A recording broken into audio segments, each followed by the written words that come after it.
Vous écoutez Axon par capsule.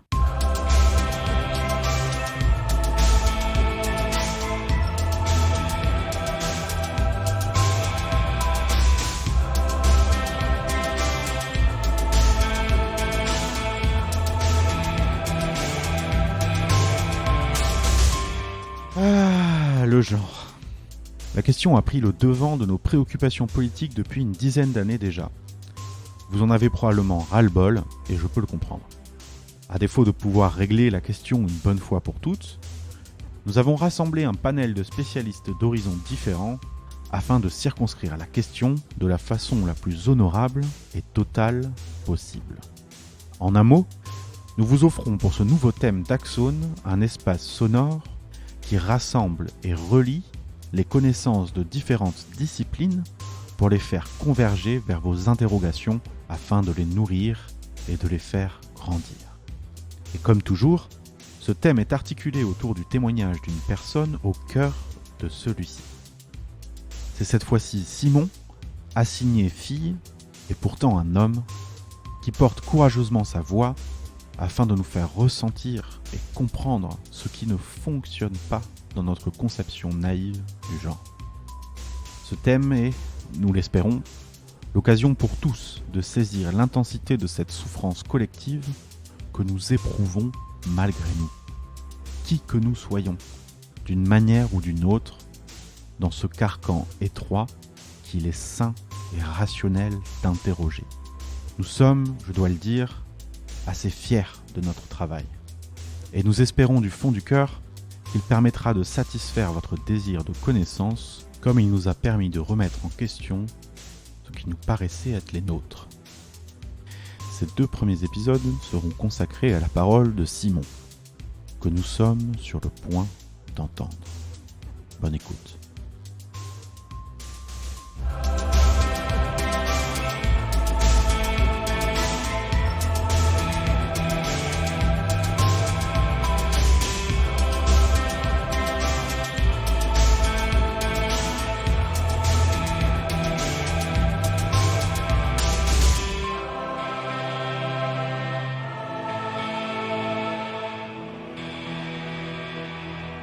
Salut Simon, Bonjour Nicolas.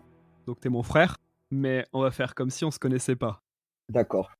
Je vais un peu tricher parce que je te connais quand même, donc je vais pouvoir te titiller. Ouais, mais on va parler d'un sujet, toi, où t'étais même pas là. Ah, pour beaucoup, ouais, effectivement. En rappelant quand même que t'as quoi, 12 ans, 11-12 ans de moins que moi? Ouais, par là. Moi, je suis de 88 et toi, bah 10 ans. J'ai 10 ans de moins que toi. 11 ans. 11 ans. Ouais. Ok, d'accord. Bah d'ailleurs, peux-tu te présenter? Donc, je m'appelle Simon. Je suis né en 77.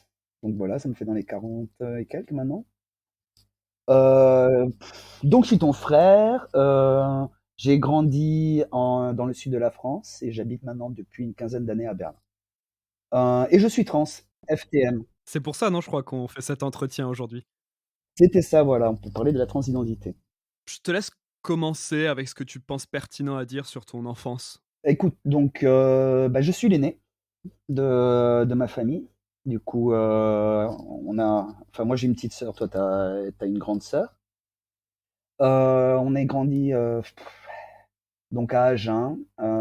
J'ai très peu de souvenirs de l'enfance en elle-même est normale. Enfin, a priori, très peu de gens se souviennent vraiment de ce qui se passe avant leurs 7-8 ans.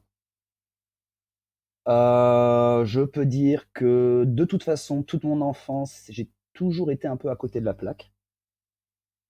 Mais dans tout, enfin, socialement, les relations avec les gens. Du coup, toujours été relativement solitaire aussi. Pas beaucoup d'amis. Maximum un ami, la meilleure amie. Du coup, moi, les souvenirs d'enfance, c'est vraiment Sultan, c'était le chien. Un labrador blanc, je crois, à poil long. Enfin, je dis ça, mais je me souviens juste que j'avais un chien avec qui, il y avait un chien avec qui je passais beaucoup de temps, et les parents pourront confirmer, je passais déjà beaucoup de temps à fuguer. À fuguer? À fuguer. Du coup, régulièrement, il recevait des coups. Il recevait, mais c'était plutôt le côté découverte, je pense. Tu vois, toujours partir dans tous les coins. On habitait, papa est agriculteur, donc on habitait à la campagne et voilà. Je passais beaucoup de temps à explorer et très souvent, apparemment, il y avait des voisins qui m'aimaient, que j'aimais bien parce qu'ils me donnaient à manger, j'imagine. Pas qu'on était affamés. Mais c'est vrai que Agen ou Brax, j'ai ça, j'ai très peu de souvenirs et j'ai aussi le souvenir du récurrent où tout le monde partait sans moi. Mais bon, ça c'est des rêves. Je sais qu'à l'école ça se passait pas super bien déjà. Enfin, au niveau scolaire ça allait, mais au niveau relation, tout ça, ça se passait pas très bien. Et à un moment, en 85, on a déménagé. On est allé dans une autre école. J'ai commencé à me faire plus ou moins des copains, des choses comme ça, mais je pense que le genre m'a jamais posé vraiment de problème jusqu'au collège. Quand on était petit, tu joues, enfin tu vois, ok, il y a des rôles en fonction de t'es une fille, t'es un garçon, il y a des trucs qui sont plus ou moins attendus, mais autant ça m'énervait et je trouvais ça injuste que bon, c'était pas le truc le plus important à gérer. Après, ben, je suis arrivé au collège et il y a eu la première puberté. C'est ce que j'appelle la première puberté. Ça a été l'horreur. Avant l'apparition des ins, je pouvais encore passer en tant que petit garçon, tout ça, tant qu'il n'y avait pas les parents autour ou personne pour me dénoncer. Je pouvais jouer avec les garçons, je pouvais faire des trucs, ça allait. À partir du moment où les ins sont arrivés, ça se cachait, c'était plus possible. Du coup, c'est vrai qu'il y a eu une pression de la société qui a été très forte. L'adolescence, c'est le pire pour tout le monde. Mais alors vraiment, je te jure, c'est un truc que je veux pas refaire. En tout cas, celle-là. Ça a été aussi super dur parce que je savais déjà, enfin, j'étais assez tardif sur cette puberté. Du coup, il y a plein de trucs, tu vois, les règles et tout ça, ça arrivait vers 14-15 ans plus tard que beaucoup d'autres personnes. Mais le truc, c'est que non seulement je savais que ça allait arriver et que ça allait me foutre en l'air, mais je savais aussi que ça aurait pas dû m'arriver. Je savais déjà vers les 11, 12, 13 ans ce que j'étais. Je savais déjà que j'étais trans. Je savais pas que si c'était une maladie, je savais pas si c'était un problème, parce que c'est ce que j'étais et j'arriverai jamais à le soigner. La société. Quand je le savais, c'était 89 ou 10. Bah, ouais, t'étais peut-être à peine né. C'était 89 ou 10. J'ai su que j'étais ça parce que j'ai suis tombé sur un petit documentaire de 5 minutes à la fin des nouvelles ou à la fin d'un envoyé spécial ou un truc comme ça, qui racontait la vie d'un jeune homme trans. Et j'ai compris que c'est ce que j'étais à ce moment-là. J'en ai discuté avec mon thérapeute à ce moment-là, parce que j'allais chez un thérapeute. C'est quand les enfants ont un problème. J'ai vu un thérapeute pendant 2 ans, je crois. Ce thérapeute me dit, mais non, vous êtes lesbienne, vous n'êtes pas un homme, vous êtes lesbienne, blablabla. Et du coup, je pense qu'à ce moment-là, j'ai décidé, bon, on va voir ce que ça fait. On va voir ce que ça fait. Peut-être que je suis que lesbienne. De toute façon, peut-être que. Mais après, on est aussi. J'ai 13 ans et j'ai pas de relation. Je veux dire, j'ai pas envie d'être amoureux. J'ai pas de curiosité là-dessus. Moi, ce qui m'intéresse, c'est de lire, c'est d'écouter de la musique, c'est pas tellement de voir les gens. Ton thérapeute te dit: «Non, non, t'es pas un garçon, tu une lesbienne». Tu te dis: «D'accord, je vais essayer, voir si ce qu'il me dit est vrai», mais après le problème, c'est que t'as pas vraiment la possibilité de confronter ça, parce que t'es pas en recherche de relations humaines. Exactement. Bon, ben, je suis une femme, il va falloir gérer avec. Au moins, éventuellement. Parce qu'il y a il y a la différence entre pas être intéressé par quelque chose, mais savoir que c'est de toute façon quelque chose qui va arriver ou qui m'intéressera à un moment. Être à 13 ans, pas être intéressé par le sexe, faire des bisous, des trucs comme ça. Je sais aussi que éventuellement plus tard, je le serai. Hein, il y a les trucs, c'est un peu difficile d'ignorer quand on regarde la télé et qu'on lit un peu ce qui se passe. Du coup, il y a ça où je me dis, bon, ben, je vais me construire en tant que femme, on va voir ce que ça donne. Mais du coup, est-ce que je peux être le genre de femme que je suis moi, c'est-à-dire, tu vois, enfin, sans rentrer dans les genres, dans les rôles de genre. Donc, porter des jupes, tous les trucs qu'on attend des femmes. C'était pas moi, c'est pas du tout ma personnalité. Du coup, être diplomate, plein de tact, enfin, là, je ressors tous les trucs qu'on m'a toujours reproché, hein. D'être trop bruyant, de jamais fermer ma gueule, d'être assertif, d'être, d'imposer ma volonté. Tout ce genre de choses, enfin, d'attendre des gens qui m'écoutent et qui m'entendent, des trucs. je- c'était ça, je peux pas le changer parce que en fait, c'était trop difficile. Juste l'idée d'avoir à changer tout ça pour rentrer dans ce qu'on attendait de moi, non, c'est pas possible. C'était juste, je savais que j'y arriverais pas. Du coup, je me suis un peu formé et préparé à me battre toute ma vie. Rien à voir d'arriver facilement pour moi parce que, parce que, euh, parce que les gens ils savent jamais vraiment comment réagir quand ils voient une femme comme moi. Ça, je parle de mon adolescence et de la vingtaine, de quand j'avais une vingtaine d'années. Il y a un sujet, que tu as occulté. Hmm. Je sais pas, je me dis que c'est le moment peut-être d'en parler et de revenir après sur du théorico-politique. Mais pour l'instant, il y a un s Je sais de quoi tu veux parler, mais ouais, parce qu'en fait, plus j'y réfléchis et ouais, on en avait parlé dans l'entretien préparatif. Plus j'y réfléchis, plus je pense. Enfin, c'est bon. Alors, tu veux parler du fait que quand j'avais 10, 11 ou 12 ans, j'ai été abusé par par une personne que je voyais régulièrement et que j'ai continué à voir régulièrement après. Après l'abus, j'ai commencé à voir le thérapeute. Et ce qui est arrivé très peu de temps après, c'est que j'ai vu ce documentaire sur les trans et que du coup, j'en ai parlé directement au thérapeute. Et une des choses où il a dit que j'étais lesbienne et que j'étais pas un homme parce que à cause de ce qui m'est arrivé, que tout était confus dans ma tête. Du coup, enfin moi je comprenais pas quand il m'a dit ça, si tu veux, je comprenais pas euh, comment je pouvais vouloir être quelque chose qui m'avait fait autant de mal. Alors je vois enfin on est plus de 30 ans plus tard ou à peu près 30 ans plus tard, je vois comment dans la tête de quelqu'un qui t'a fait du mal, t'as envie d'être lui parce que si t'es lui, il peut pas te faire de mal. Mais c'est autre chose. Parce que je pense que le seul truc qui est pertinent dans cette mésaventure, là, faut voir, normalement, j'ai la tête qui tilte et les sourcils qui se lèvent quand je dis mésaventure.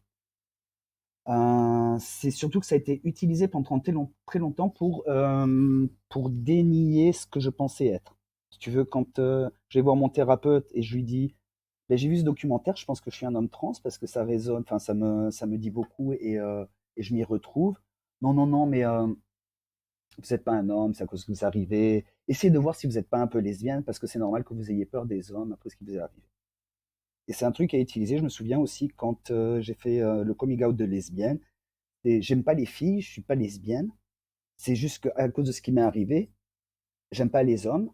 Je peux pas aimer les hommes. Du coup, c'est juste un second choix. Mais c'est pas vraiment ce que je suis. Et c'était vrai, c'est pas vraiment ce que je suis parce qu'en fait, je suis un homme bi.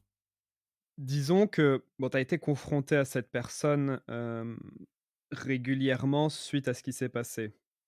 Dans une période où tu étais en train de te développer, intellectuellement, de trouver ta place vis-à-vis du monde et heu, bah, du coup, tu as grandi et évolué en contact direct avec une manifestation de la masculinité toxique.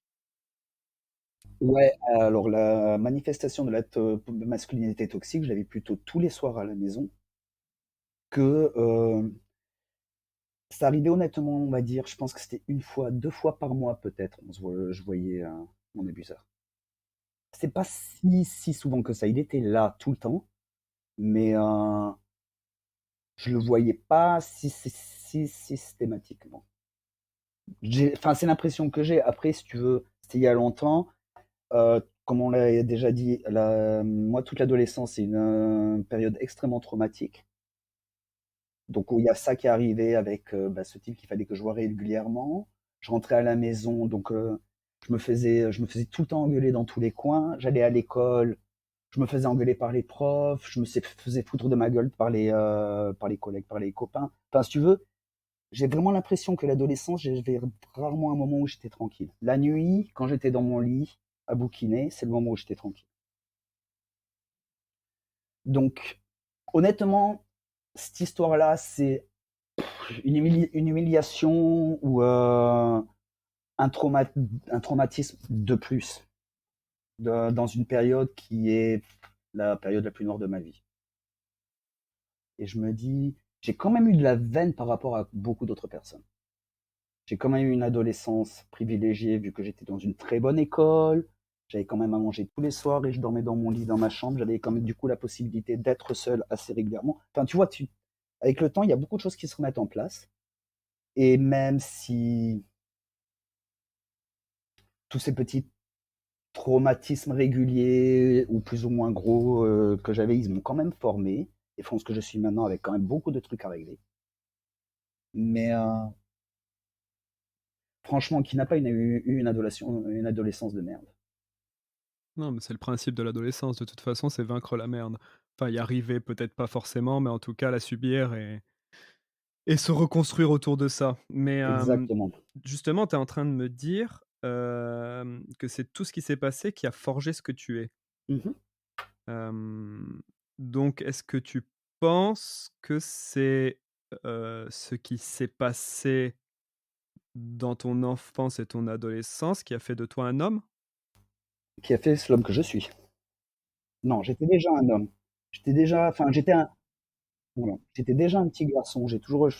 Franchement, c'est clair. Je pense que j'ai toujours été un petit garçon dans le corps d'une fille, du coup, ou en tout cas, comme on dit, assigné femme à la naissance. J'imagine que tu peux comparer ça à être genre le petit garçon efféminé. C'est vrai que je me retrouve avec beaucoup de copains gays comme ça dans l'enfance, où le petit garçon efféminé dont tout le monde se foutait de la gueule, où tout le monde le bouc émissaire, quoi. On s'y retrouve parce que pour ça, on a eu la même relation avec les gens où on était rejeté et moqué parce que on remplissait pas les rôles de genre. Un petit garçon efféminé, une petite fille masculine. Les gens, ils aiment pas ça et les enfants, cruels comme ils sont, ils en profitent.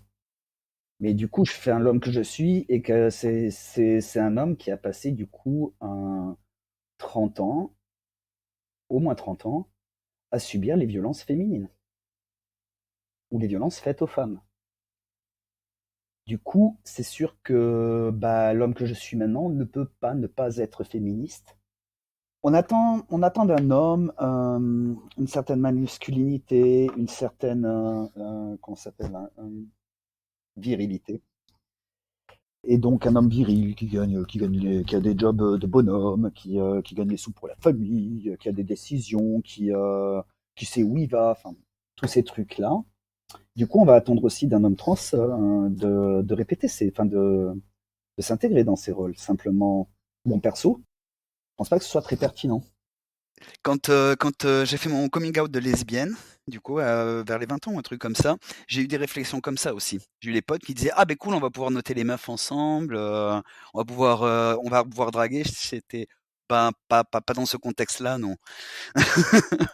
Non, on va pas noter les meufs, ça va pas le faire et du coup, c'est vrai qu'il y a tout le côté où, le moment où il y a enfin, où tu passes, où les mecs, commencent à se relaxer et à balancer des pop vannes sexistes et c'est vraiment autant avant j'ai vu le truc en vrai même, des potes qui donc tant qu'ils me voyaient en tant que meuf lesbienne, se calmaient quand même vaguement sur les pauvres vannes, surtout si elles étaient sexistes et homophobes et du moment où j'ai commencé à avoir, du poil au menton, où ils m'ont perçu beaucoup plus, vraiment finalement comme un homme, ils ont essayé ces blagues sexistes. Donc du coup, enfin moi j'ai juste très souvent une stratégie où juste je vais me tourner et voilà, par la main ou j'ai pas enfin, ça fait longtemps qu'on se connaît, je t'ai déjà tout expliqué. Si tu crois que moi j'en change quelque chose, non. Mais ouais, ouais, c'est des c'est des moments, il y a plein de mecs, qui se lâchent de toute façon, même en face des meufs ou en face de leurs meufs, qui se lâchent aussi pour, et font ce genre de réflexion sans problème. Bon, c'est un classique, hein, en soirée, de faire des bonnes blagues, sexistes, appeler sa meuf bobonne et des trucs comme ça se fait encore, je crois, dans les années 2020. Enfin, je vois bien que quand on est qu'entre gars, les vannes sont bien graveleuses et bien irrespectueuses, on va dire, pour être calme, Mais tous ces blagues sexistes et tout ça, ils sont tout le temps, même en face des meufs, ils les font, quoi. Donc,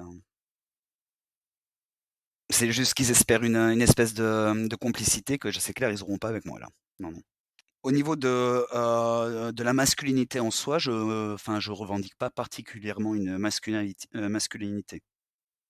Je, c'est pas, alors j'ai toute une histoire avant la transition.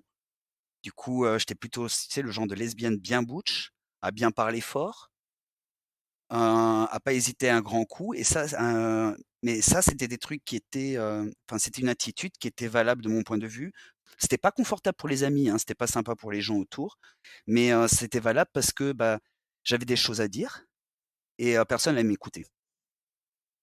Du coup, j'avais besoin de crier, de couper la parole des gens, j'avais besoin d'être entendu. Cette attitude-là, forcément, quand ma voix a commencé à changer, quand ma stature, et même ma présence, dans les lieux publics a changé, parce que, bah, du coup, quand j'étais commencé à être perçu comme un homme, très naturellement, les gens m'écoutaient. Ma voix est plus grosse, du coup, c'est sûr que je pouvais plus utiliser ma voix pour taire les autres, pour faire taire les autres parce que c'est à mon tour de parler. Ah maintenant, ça a été plus, bah, maintenant c'est aux autres de parler. Du coup, c'est des choses où, ça a été vraiment de démonter énormément de réflexes que j'ai eus, et d'attitudes qui, en fait, quand tu es, lesbienne bouche, ça passe, mais en fait, c'est vrai en tant qu'homme, bah, ce sont juste des attitudes toxiques et répressives, en fait, et dominantes. Et du coup, toute cette masculinité qu'on voit à la télé, les batailles de déo, j'ai jamais vu ça, mais bon, forcément, j'ai pas grandi dans les vestiaires. En tout cas pas ces vestiaires-là. Mais toute cette masculinité, tout ça, c'est vraiment quelque chose que j'ai toujours rejeté et il a toujours été très, très clair pour moi que c'est pas le genre d'homme que je serais. Donc être un homme, est-ce qu'on a besoin d'être masculin? Enfin, le fait que maintenant, je sois vraiment plus content dans mon corps et tout, c'est juste un moment où je devrais peut-être plus commencer à explorer ma féminité. Mais du coup, enfin voilà, maintenant je souscris pas du tout à, la vision, de l'homme qu'on peut voir à la télé, la vision de l'homme, selon, Éric Zemmour. C'est jamais été le cas en fait, même un homme, ça a jamais même historiquement en plus, un homme ça a jamais été ça, c'est, enfin une représentation des hommes qu'on a comme ça depuis, la Seconde Guerre mondiale, mais même avant c'était juste des mecs qui étaient plus forts, que leurs partenaires et qui réfléchissaient pas plus que ça. Maintenant en 2020, tout le monde, peut s'informer. Enfin là, je vais parler plus du coup forcément des gens en France, en Europe ou, dans le monde, de l'Ouest, enfin, mais, enfin, de nos jours, on peut s'informer, on peut se soigner, il y a de plus en plus, comment dire? Il y a des communautés où on fait plus attention les uns et les autres, où, il y a plus de patience, pour se former, les uns les autres. Et enfin, j'ai vraiment l'impression que de toute façon maintenant aussi en 2020, même s'il y a encore, une culture de la masculinité, enfin montre-moi ta Rolex, des choses comme ça. Est-ce vraiment juste la masculinité? Est-ce vraiment juste du capitalisme? C'est pas, tu vois? Enfin, c'est tout pas si simple. Mais vraiment la masculinité, c'est pas juste, avoir une grosse moto et une grosse barbe. C'est je sais pas. C'est quoi le petit dénominateur commun de ce qui fait que l'on est un homme non oppressif, non oppresseur? Qu'est-ce qu'un homme non oppresseur? Enfin, Ouais, un mythe. Non, ouais, enfin, je sais pas. enfin, c'est un travail sur soi de toute façon pour essayer, pour être non oppressif. Enfin, j'imagine que, enfin, c'est essentiellement, déconstruire, l'éducation, qu'on a eue. Enfin, même toi, tu as eu une éducation relativement différente. Enfin, on a les mêmes parents, mais on n'a pas été éduqués de la même manière. On n'a pas eu les mêmes libertés, on n'a pas eu, même pas vraiment eu les mêmes opportunités non plus et quand je me souviens, enfin, la façon dont toi, tu as changé, par exemple, dans les 10 dernières années, c'est quelque chose, quand tu avais dans les, 15-16 ans, mais prendre une critique, enfin t'expliquer: «Non Nicolas, c'est pas comme enfin, c'est pas cool d'agir comme ça», il y avait pas moyen. Quand tu as eu 20 quand tu avais 20 ans enfin il y a, voilà les 10 dernières années ou en tout cas, je me souviens en tout cas quand j'ai fait mon coming out de trans, où c'était pareil, t'avais un point de vue, tu pensais que c'est la façon dont il fallait me gérer, et si je te disais, bah non, en fait, c'est pas cool, enfin, j'aimerais bien que tu fasses comme ci ou comme ça, euh, sur le coup, tu réagissais pas cool, mais bon, c'est vrai que tu as commencé quand même à réfléchir et à t'éduquer. Et c'est juste comme ça que ça commence. J'imagine, pour être non oppressif, c'est juste comme ça que ça commence, c'est commencer à écouter les gens et pas dire que puisque tu comprends pas ce problème, tu vas pas t'en occuper. Et du coup, être un homme non oppressif, premièrement, ouais, c'est ça, j'imagine, c'est quand une personne est près de toi en te disant, bon, bah, quand tu parles trop fort, ça m'inquiète, et bah, tu l'écoutes et tu essaies d'apprendre à parler moins fort. Enfin, je sais pas trop, j'ai pas trop de leçons à donner parce que je suis loin d'être parfait là-dessus. J'ai aussi mes coups de sang et j'ai aussi du mal à prendre les critiques. Mais je sais que je suis fort de presque 20 ans maintenant de militantisme féministe. Du coup, j'ai des trucs qui me semblent absolument évidents, qui sont un réflexe et que voilà, que quand quelqu'un a un problème que je cale pas, que je comprends pas ou parce que je sais pas, ben ouais, ben je me tais et puis je rentre et puis je Google. Parce que c'est plus simple que de vexer les gens en leur posant les mauvaises questions aussi. Mais je sais pas si c'est vraiment à voir avec la masculinité. Je pense que c'est juste des comportements décents de base. Et que le fait d'être un homme et de pas avoir ce comportement, ça excuse rien. Et le fait d'être un homme et d'avoir ce comportement, tu mérites pas des biscuits pour autant. C'est juste de la décence de base. Et les hommes sont apparemment pas éduqués pour être décents. C'est un problème. Et j'ai même pas envie. Enfin, le plus petit dénominateur commun des hommes, à part qu'ils sont sur Terre, j'ai pas vraiment d'avis là-dessus. C'est vrai que c'est le. On leur dit monsieur. Je serais pas ce genre d'homme. Mais je suis pas ce genre d'homme non plus. Enfin, c'est quand même, c'est du travail, à mon avis. Il faut faire attention tous les jours parce que tout le monde, bah, tous les petits comportements qu'on ne me pardonnait pas quand on me percevait comme femme, maintenant sont plutôt célébrés. Du coup, c'est assez difficile. Parce que je pense que quand j'étais perçue comme femme, je pense que c'était pertinent et important de gueuler, de parler fort pour qu'on m'entende. Le truc, c'est que maintenant, on m'écoute. Du coup, j'ai plus besoin de gueuler, mais j'ai plus besoin de faire attention à ce que bah, la meuf qui est à côté de moi et qui hurle, je ferai en tout cas au moins faire gaffe à pas lui parler dessus. Et mon job, c'est surtout de lui laisser la place pour qu'on l'écoute. Ou en tout cas, de lui laisser le podium. Même si tout le monde va se casser pour pas l'écouter, plutôt que de l'écouter. Et c'est plein de petites choses à changer parce que vu que ma position, donc les gens me perçoivent maintenant en tant que l'homme que je suis et attendent des comportements que je supportais pas de voir quand j'étais perçu comme femme. Mais si je fais pas gaffe, c'est super facile de les reproduire. Du coup, il y a des rôles qui sont attendus, c'est pour en revenir, il y a des rôles qui sont attendus en fonction de ton genre, mais moi je pense que beaucoup de ces rôles ou de beaucoup de ces attentes devraient pas être là. C'est ça qui nous fout en l'air. Et maintenant que j'ai transitionné et que j'ai ce pouvoir-là, il faut que je fasse gaffe à l'utiliser comme il faut. Mais ça, c'est parce que je suis politisé et que je pense que les attentes ou les rôles de genre, il faut les atomiser. Le fait d'avoir fait cette transition ne t'oblige pas à adopter tous les clichés de l'homme. C'est autre chose, quoi. Exactement.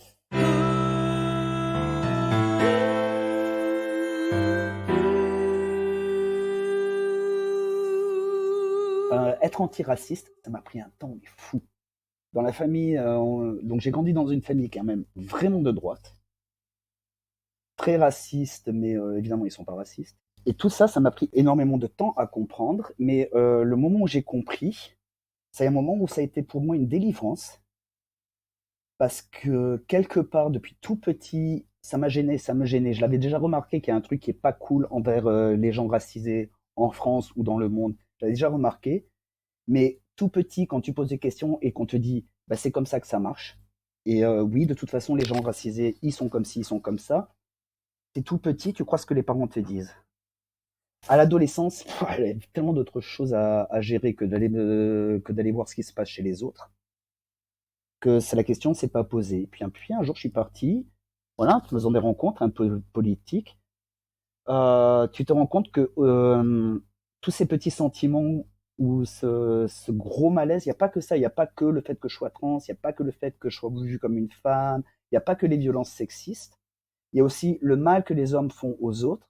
Moi, ça me fait du mal, et si je continue à l'ignorer ou à chercher des excuses, dire que c'est comme si que je peux rien y faire et tout ça, c'est pas vrai. Je peux y faire quelque chose. Et le fait, on va dire, c'est pas ouvrir la boîte de Pandore, mais si tu veux, il y a eu quelque chose qui s'est ouvert en moi. J'ai l'impression que c'est le moment où j'ai arrêté d'être mesquin, d'être tout le temps de mauvaise humeur, mais du coup, ma colère, elle a commencé à être vraiment juste. Quand j'étais petit, tout le monde m'appelait le cri qui tue. C'était, j'avais cette colère je pense que c'est la colère que j'ai de jour en moi, où quand je te disais que les gens me trouvaient trop assertif, enfin, parce que je voulais que les choses se fassent à ma façon et tout ça. Et quand j'étais en colère, quand quelque chose se passait pas bien, je hurlais, mais très très fort, mais vraiment. Et les gens m'appelaient, enfin, à mon avis, je faisais vraiment mal aux oreilles des gens, et c'était mon petit nom jusqu'à jusqu'à l'abus après, je pense. C'est à peu près à ce moment-là que j'ai arrêté de crier. À peu près vers 12 ans. Je pense que c'est à peu près 12-13 ans, c'est le moment où j'ai arrêté de hurler ouvertement. Mais je pense que c'est parce que...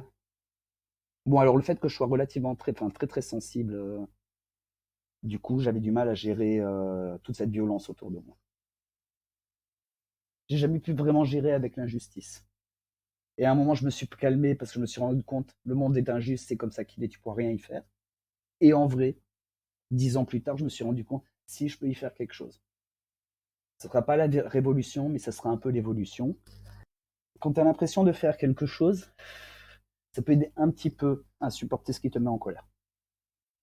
Et plutôt que d'être frustré, de rester frustré, en colère, de voir des choses qui vont pas et de décider de les ignorer ou de décider de les justifier, ce qui est encore pire.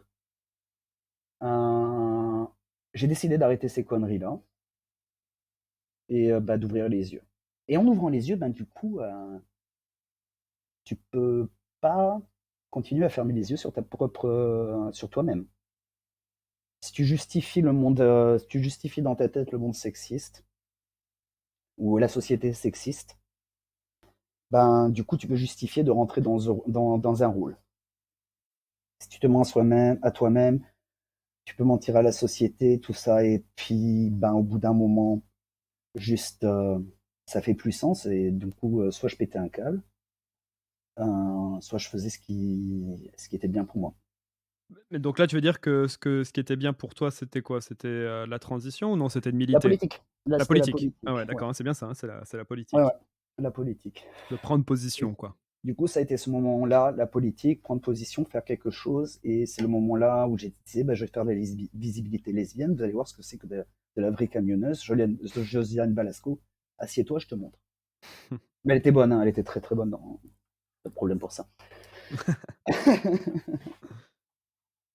Référence à Gazon Maudit. Ouais, pendant un moment, tu voyais, tu comprenais que c'était pas juste, que c'était pas normal et que tu voulais pas de ça. Mais d'une certaine façon, tu courbais un peu les chines, quoi. Tu disais: «Bon, vas-y, je vais faire facile, je vais faire comme ils veulent» et puis au bout d'un moment, tu t'es rendu compte que de dire non, c'était comme ça que tu te sentais bien. Pendant très longtemps, j'ai éteint mes émotions, ce que je ressentais, en rationalisant. C'est comme ça que je me sentais le moins mal. Mais pendant très longtemps, parce qu'en fait, un des trucs, c'est je fais toujours ce qui est le plus facile pour moi. Je pense, hein, franchement, j'essaie toujours de trouver des bonnes raisons et tout, mais je pense que moi, je fais ce qui est le plus facile pour moi. Pendant longtemps, qu'on m'aide les Chines, j'ai cru que c'était le plus facile. Et puis au bout d'un moment, je me suis rendu compte que non, le plus facile, ça serait peut-être juste d'essayer de changer le monde. Parce que rien ne pousse à l'ombre d'un chêne. Et que quand je courbais les chines, être comme ça, tout rabougri sur moi, je me donnais pas beaucoup de place pour changer, pour évoluer et pour être heureux. Je naviguais juste dans des eaux troubles, on va dire. Ouais, à un moment, quand tu es honnête avec toi-même, ouais, quand tu relèves les chines, quoi, quand tu relèves la tête, tu peux voir un peu plus loin. Et tu peux mieux prévoir. Et tu peux voir que, ben, ok, les 100 premiers mètres, dans cette direction, les 100 premiers mètres vont être vraiment galères, mais tu peux voir que après 100 mètres d'obstacles, ça va un peu mieux. Tandis que si j'étais courbé les chines, j'aurais juste pris le petit terrain plat devant moi, ou le chemin découvert sur 5 premiers mètres. En te relevant, tu vois un avenir, quoi, alors qu'avant, tu voyais juste les broussailles de devant. Voilà. Ouais. Je voyais juste ce qui est devant mon pas, ouais, exactement. Je pense, Tu dit, comme si c'était pas bien, que tu faisais ce qui était facile et bien pour toi. enfin, ma pensée, elle est pas finie sur ce sujet, mais je suis un paresseux. J'ai grandi en entendant dire que j'étais paresseux. Je me suis construit en me disant, c'est vrai, je suis paresseux, faire quoi que ce soit, c'est dur. Me lever le matin, c'est dur. Aller au travail, j'y arrive parce que ça s'appelle rentrer je sais pas, je rentre dans un personnage ou dans un mode qui est pas tellement moi parce que c'est le travail. Mais je rentre le reste du temps, tout est dur et je suis très conscient que c'est un passé, c'est dû à un passé traumatique et qu'il y a beaucoup de choses que j'ai pas encore remis en place. Mais du coup, c'est quelque chose avec lequel je dois gérer depuis toujours finalement. Et je pense qu'être paresseux, en vrai, c'est pas si mal. Rester à glander, à regarder dans le vide sur le balcon, c'est aussi une façon de profiter de la vie.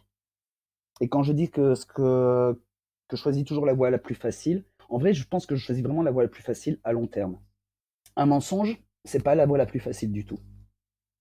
Parce qu'un mensonge, non seulement ça implique toujours un deuxième mensonge, ça implique du taf, de se souvenir des trucs comme ça. Au final, franchement, et puis pour avoir été obligé aussi de cacher beaucoup de choses et de mentir pour me faciliter la vie, au final, c'était pas du tout facile. C'est pour ça qu'au final, j'ai fait mes 2 coming out. Parce que je sais pas que tellement mentir aux gens, mais je me mentais aussi à moi-même. Donc le plus facile, c'est d'être moi-même.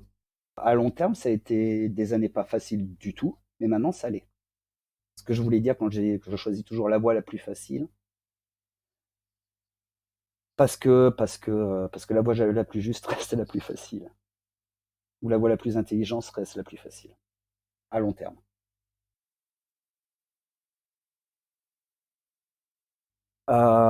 C'est pas une mode, mais il y a beaucoup de gens qui sont queer, qui sont non-binaires, qui juste la seule mode, c'est l'utilisation du mot non-binaire.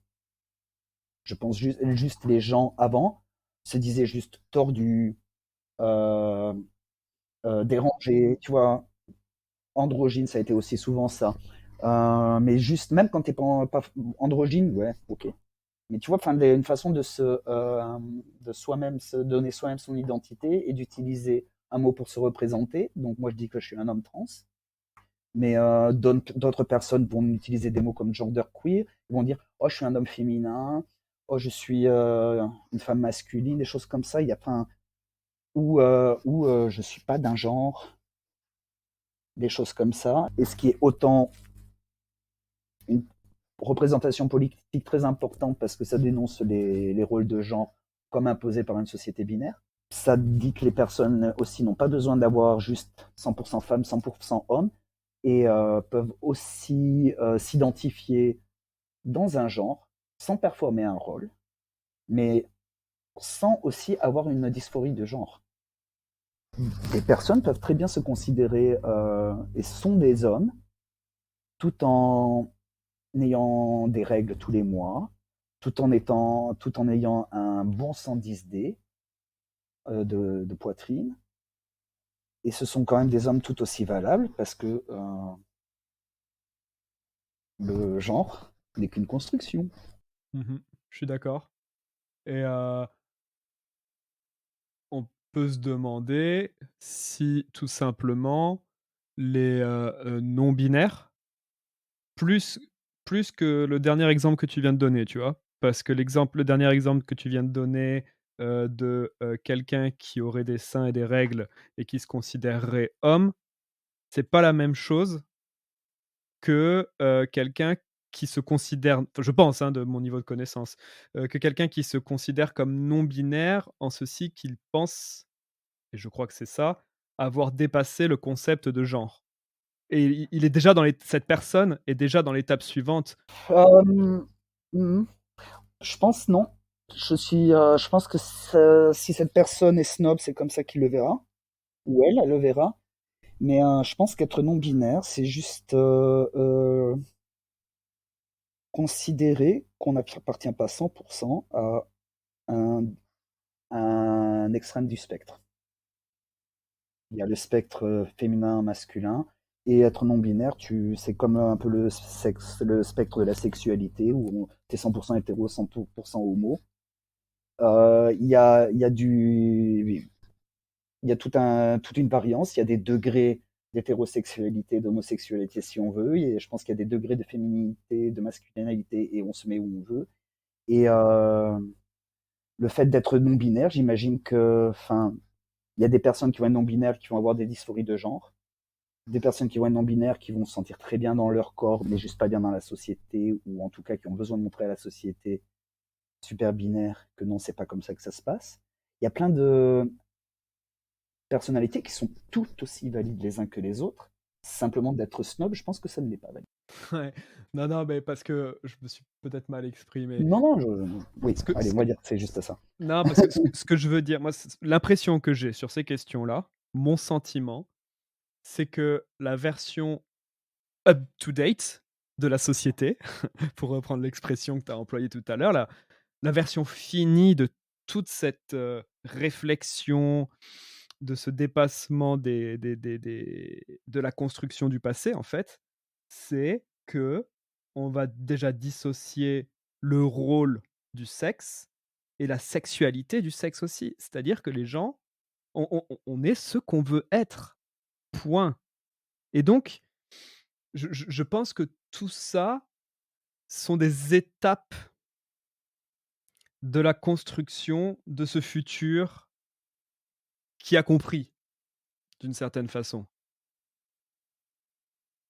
Et donc c'est pour ça que c'est moi qui dis, c'est Nicolas Chavardès aujourd'hui qui dit que les non-binaires sont ceux qui ont compris ce qui va se passer. Non, je pense que les personnes qui aujourd'hui en 2021 se présentent comme non-binaires sont non-binaires et se vivent non-binaires. Je pense pas qu'ils ont compris. Je pense pas que qu'ils sont plus éveillés ou plus woke ou quoi que ce soit. C'est juste que je pense que non-binaire, c'est une définition 2010-2020 qui est arrivée depuis une quinzaine d'années peut-être. Je pense que c'est une définition de quelque chose qui a existé depuis toujours. C'est juste que maintenant, on le voit. Je pense que c'est un peu comme quand on dit que les trans sont à la mode. C'est juste que c'est visible. Et comme c'est visible, il a fallu lui donner un nom. Donc on a dit, bon, allez, non-binarité, ça fait consensus. Mais je pense pas particulièrement qu'ils ont tout compris parce que je pense que quand on dit que les non-binaires, c'est ceux qui ont tout compris et que c'est ce qui va être, alors je rêve d'une société non-binaire, hein. Mais cette société, faut pas qu'elle invalide les gens qui se sentent 100% femmes, 100% hommes.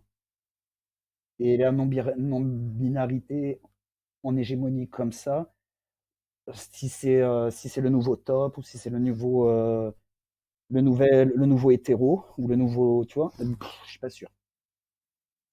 C'est un peu, tu sais, c'est un peu comme tout dans les années 90 ou quoi. Je crois qu'il y en a en plus qui a été ressorti. Tous ces gens qui imaginent, oh, comment ça serait si tous les mondes étaient homo et que juste du coup, ça serait les hétéros qui étaient opprimés. Ok, c'est rigolo en fiction, tu peux faire des blagues et imaginer des trucs et te faire du bien, mais je vois pas ce que ça apporte politiquement et ce que ça va apporter de positif à une société d'essayer de penser ça. Peut-être comprendre aux hétéros, mais En fait, moi, le vrai point de bascule, en fait, dans ma compréhension de tous ces sujets-là, c'est la compréhension du concept de privilège. Mmh. C'est vraiment ce truc-là, c'est d'avoir compris ce que c'était que le privilège et ce que 6. ça impliquait, qui m'a permis ouais, non, le privilège en lui-même, parce que OK, même le privilège blanc, enfin moi je les ai OK. tous, donc d'avoir compris ce que c'était, c'est pas parce que j'ai le privilège, que je jouis de ce privilège, que je suis, responsable et que je suis coupable. Par contre, j'ai ce privilège et vu Mmh. que j'ai ce privilège-là, je peux pas réussir à comprendre l'oppression du côté de l'oppressé, heu sans vraiment me poser et réfléchir. Donc vu que je peux pas le comprendre, il faut que j'écoute et ça, Exactement. c'était quelque chose tant que j'avais pas compris ça. Tu as réfléchi à des trucs, tu as réfléchi à enfin et essayer d'écouter aussi pour l'amour de moi. Mais après, il y a eu aussi le moment où, il y a eu Axon et du coup, il y a eu d'autres trucs qu'il a fallu que tu as appris de toute façon en discutant avec des philosophes et des docteurs. Tu as dû apprendre des trucs que moi j'ai juste dû effleurer parce que c'est pas ma spécialité non plus. Tu vois, je suis trans, j'ai dû faire toute cette réflexion et puis, avec des années de féminisme et il y a un moment enfin là maintenant, je suis à un moment dans ma transition aussi où, bah, je pense plus qu'à ça. Ça y est, moi j'ai transitionné, je me regarde dans la glace, ça va. De ce côté de là physiquement, au niveau des, dysphories par exemple sur mon corps, bon j'ai encore du bide, mais ça a rien à voir avec mon genre ça. Tu vois? Je pourrais être et en fait je m'en Mmh. fiche. Mais en vrai, tu vois, c'est des trucs où, il y a des trucs dans mon corps dont je suis toujours pas fan, mais ça a pas rien à voir avec mon genre. C'est pas parce que je suis un homme ou je suis une femme que, ces trucs sur mon corps me déplaisent. Du coup, ce côté-là, c'est quelque chose qui est beaucoup plus facile à gérer. Et du coup, du moment où maintenant je suis à un moment où, bah, ça va bien, c'est pas que je, me désintéresse, sur des questions de genre, mais, j'y passe beaucoup moins de temps. Du coup, je suis pas complètement à jour sur, Mmh. sur les nouvelles lois, par exemple, ou sur l'état des trans dans le monde. Oui, ou le nouveau positionnement de pensée. Ouais. J'essaie de suivre après il y a le moment où j'ai l'impression: «Ah ouais, bah, c'est vrai quand on commence à avoir plus de 40 ans, ça peut devient un peu plus difficile de comprendre les jeunes. C'est du taf maintenant». C'est pas: «Ah bah oui, évidemment que c'est comme ça». Et oui, et oui, non, mais c'est clair, hein. Et ça, je le vois bien avec les chercheurs avec qui, j'ai eu l'occasion de discuter parce que, bah, Thierry Hoquet, il est plus de la nouvelle génération. Ouais, Là, j'étais avec Joëlle Viels ce matin, bah, elle a commencé à militer en 70, tu vois? C'est ouais. une féministe, depuis les années 70 et bah, il y a des choses sur lesquelles elle est plus tout à fait d'accord avec ce qui se fait, enfin, tu vois? Par exemple, elle, moi, il y a un truc qui m'a vachement marqué, d'ailleurs, je vais te passer son étude. C'est un papier qu'elle a fait avec, une chercheure qui s'appelle Eliane Viennot, Mmh. qui est historienne et linguiste et hem et on je sens qu'il y a un petit décalage entre leurs positions et les positions d'aujourd'hui parce qu'elles, elles sont abolitionnistes OK. et enfin, tu vois? Je crois pas que ça s j'ai l'impression qu'aujourd'hui, le féminisme, Ah ça alors d'aujourd'hui attends, n'est pas abolitionniste. abolitionniste de quoi? Contre la prostitution, la D'accord. prostitution OK. et du porno. Et du bien. OK. Donc c'est, prostitution et porno comme, un autre outil d'oppression des femmes. C'est ça Ouais. et moi, j'ai pas l'impression que enfin, j'ai l'impression que c'est une position Heu, qui est, minoritaire dans le féminisme, actuel. moi, c'est une position que j'ai eue pendant 6 mois, quand j'ai découvert le féminisme à la fac. L'abolitionnisme? Ouais, ouais. Pendant 6 mois, c'est OK. une position, enfin, ou peut-être un peu plus, puisque j'ai grandi quand même dans une société qui méprise, les travailleuses du sexe, les travailleurs. Du coup, ouais, au tout début de mon militantisme, féminisme, lesbianisme, tout ça, j'ai eu des positions, abolitionnistes. Puis bon, au bout d'un moment, je me suis documenté et puis, j'ai dû rencontrer les bonnes personnes aussi et ça m'a semblé très, très évident que non, au contraire. Mais, bon, enfin, on n'est pas là pour non plus, parler des travailleuses du sexe. Mais je pense qu'il y a beaucoup encore de personnes qui le pensent. Je pense que c'est un féminisme relativement mainstream qui est encore abolitionniste. Mais c'est peut-être aussi Mmh. parce que c'est des trucs générationnels aussi, ou voilà, enfin la génération des féministes première vague, on va dire, ou enfin celles qui ont brûlé leur comment ça s'appelle, les soutiens-gorge. Je pense qu'il y a eu, Ouais. même à ce moment-là, elles étaient assez divisées.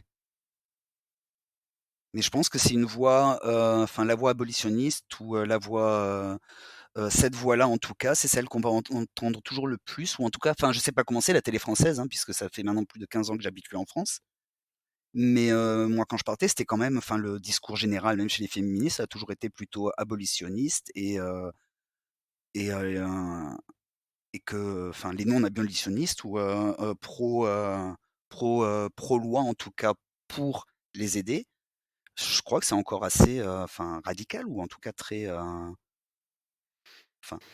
Je sais pas, je peux pas dire parce que je mon regarde pas la télé non plus. ouais, Mais du coup, moi, ma connaissance du militantisme, c'est Twitter, et donc c'est Twitter, les podcasts et tout ça. Et sur cette, on va dire, population de militants et militantes, c'est j'ai l'impression que c'est plutôt non abolitionniste, quoi. c'est cool. Donc C'est cool et mais ça ouais. veut dire aussi, je pense aussi parce que ces outils-là, c'est plus justement nos régénérations qui les utilisent. Ça me semble très, très, très, très positif du coup. Enfin, si c'est ton impression, comme je sais pas trop, et que c'est pas moi, c'est toujours l'impression en fait parce que comme hem, si tu te renseignes justement sur la position des gens sur les réseaux sociaux, du coup, enfin, le truc, c'est que tu reçois plutôt des positions et des avis de gens qui sont comme toi. Puisque, tu vois, c'est plutôt tu reçois les avis plutôt de ton entourage ou des, profils que tu as sélectionnés pour les suivre, des choses comme ça. Du coup, les voix contraires, tu les entends pas trop et clairement, hein, quand moi, ce que je vois de la télé ou quand je lis, enfin, les journaux français, par exemple, je vois bien que la position se radoucit, mais enfin, c'est pas encore ça, quoi. Ça s'ouvre. On a le droit de voir, de plus en plus des personnes comme, Ovidi, Daria Marx, ou même Virginie Despentes qui parlent plus à la télé. Mais, j'ai quand même plutôt l'impression que, ouais, le discours général, chez les féministes peut être plus abolitionniste, mais, le discours général reste quand même très, très, putophobe. J'arrive à voir que le féminisme moderne est anti-abolitionniste. Mais on voit encore, des abolitionnistes, hein. Moi, je pense à Marguerite, Stern, par exemple, Ouais. qui est totalement abolitionniste. Et Non, non, bon, mais il y les en a TERF encore un. aussi, donc Voilà, il y en a un plein et très souvent les TERF, sont aussi SWERF, donc du coup c'est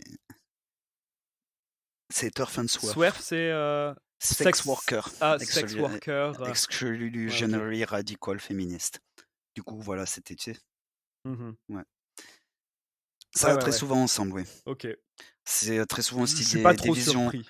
c'est des visions très essentialistes du genre. Du coup, OK, si t'es né, avec un clitoris, donc du coup, t'es une femme, du coup, tu peux pas être ceci et la prostitution, c'est une oppression.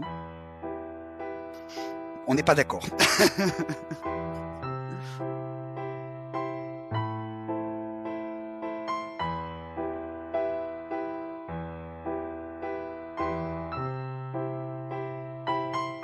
Cet épisode vous a été proposé par Mathieu Blais et Nicolas Chavardès.